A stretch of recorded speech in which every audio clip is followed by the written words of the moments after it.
You're so smart. All right. So now I'm going to give you a demonstration of how to create a Google form and how you might use that as a data collection, whether it be organization of a classroom or collecting data on your students and their performance in the classroom. The best and easiest way to get there is to go to your Google account, and that's the one thing it does require is a Google account because it's going to store this stuff to your Google Drive. But we know that Google is free and often used within organizations. So a lot of people have a Google account already. Doesn't require any additional accounts for them to have or logins or to create anything from that perspective.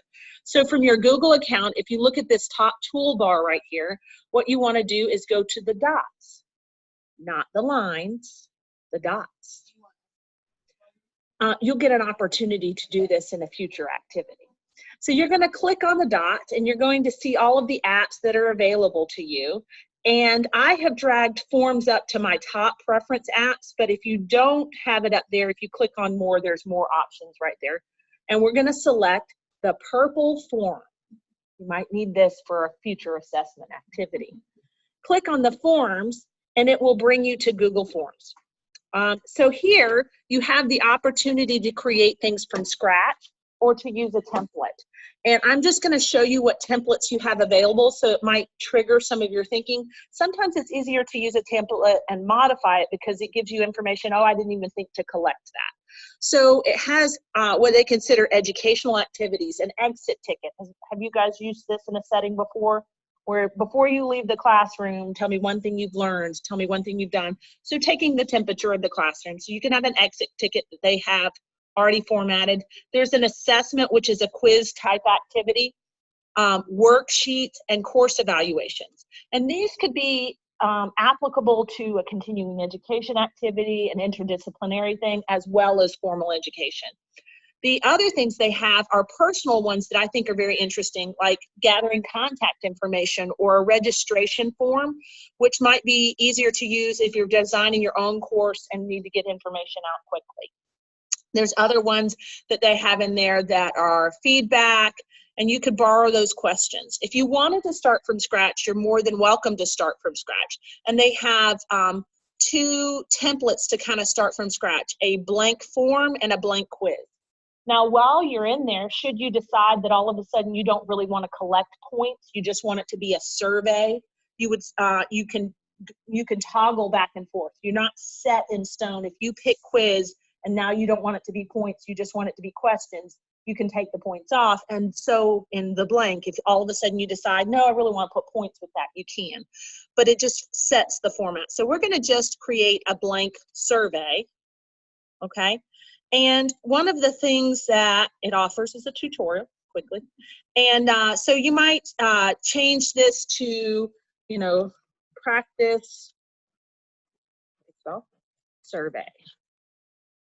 Okay, and then it gives you the option to add a question, very similar to Socrative, very similar to some of the others, Poll Everywhere. Type what you want and then make it what you want. Answer this. And you can have multiple choice, check boxes, drop downs, file uploads, grids, all of these kind of different things. And you can do point value, you can do so we'll say multiple choice in option 1, we'll say option 2, and then at the bottom you can say this is required or not required. So say if you're doing course registration and you want everybody to make sure they put their email address in, make email address required, and they can't go on to the next part or submit it without putting that information in. If it's a survey that you just want to get information and whatever they give you, then don't make it required. You can copy this exact question if you have several questions in this format, or you can start from the beginning. Then you can create you can add a question here using this add button and change things more drastically if you wanted to. There's a, let's see, right down here, this little looks like an equal sign. If you click on this, you can add an entirely new section. So say the first part is of your registration demographics, name, address, phone number, and then the second part of your registration is, you know, what has been your practice environment, you know, what is your lunch preference, whatever it is there. You can have two separate sections. So we'll just call this section 2. All right, and then we'll add a question. What do you eat? Okay, and we're going to make that one a short answer. Okay, paragraph, short answer. Okay, so if you wanted to preview this before you finish it up, you can hit preview. And then it says, here's section 1, answer this, option 1 or option 2, answer this, option 1 or option 2. Those are required. So I'm going to say option 1, okay? Now I want to go to my next section, and it says, what do you eat? And I'll answer everything. Then I submit my data, and that's how you take the survey. You can make it worth points, and they would get auto-correct answers back, or you can set it that you did grade things before and they don't get auto answers back. So if you have it for an in-class quiz, they can pop up and immediately get the feedback, or if you have it for a survey or an exit thing, no auto feedback. All right, does that give you a quick question? I try to use Google Form, but when I share, people outside from the same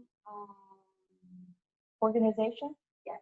Okay, have trouble. So here's the thing that I want to do is to show you in the settings.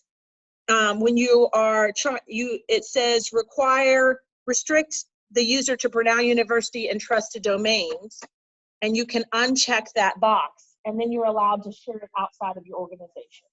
So Google is very protective of your information, and they don't want you to accidentally send it outside where you didn't need to. So typically these are in university events, but you can unclick that and share it to anyone. The other thing is that when you go to share it, you hit send, there's multiple ways to send it, which means they don't have to have different kinds of accounts or those kind of things. You can set it up to send a link, and it'll give you a link and even shorten it so it's not crazy long. You can copy that link and put it on a web page or in a wiki document, and they can click it and get it to there. Or you can send it via email at a specific time if you wanted to. So there's multiple ways of sharing it. So if you're having an asynchronous class or things like that, and you need the information to be there for a specific length of time. So I want you guys to have a chance to take the quiz based on the knowledge you've just gotten. So the link that I put in there in that slide, if you'll go ahead and click on that link and take that little quiz, then we'll open that up.